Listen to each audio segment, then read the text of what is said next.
أعوذ بالله من الشيطان الرجيم. بسم الله الرحمن الرحيم. فانطلقا حتى إذا ركبا في السفينة خرقها قال أخرقتها لتغرق أهلها لقد جئت شيئا إمرا قال ألم أقل إنك لن تستطيع معي صبرا قال لا تؤاخذني بما نسيت ولا ترهقني من أمري عسرا فانطلقا حتى إذا لقيا غلاما فقتله قال أقتلت نفسا زكية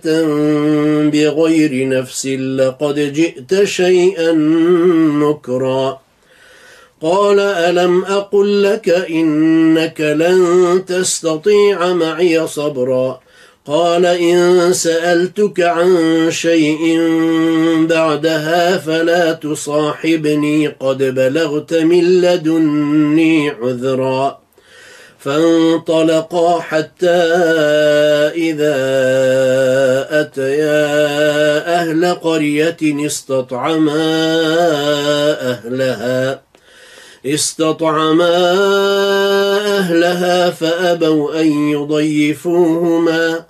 فأبوا أن يضيفوهما فوجدا فيها جدارا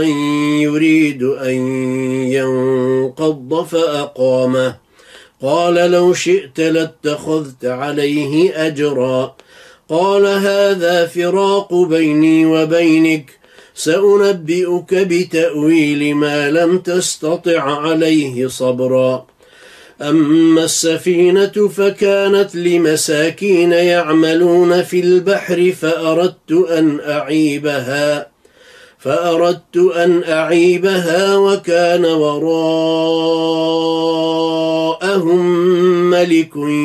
يأخذ كل سفينة غصبا وأما الغلام فكان أبواه مؤمنين فخشينا أن يرهقهما طغيانا وكفرا فأردنا أن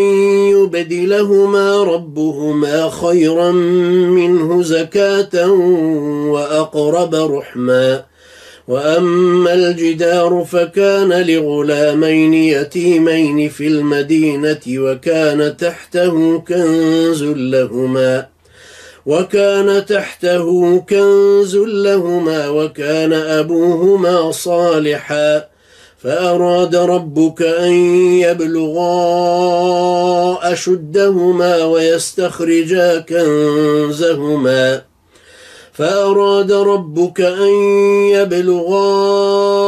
أشدهما ويستخرجا كنزهما رحمة من ربك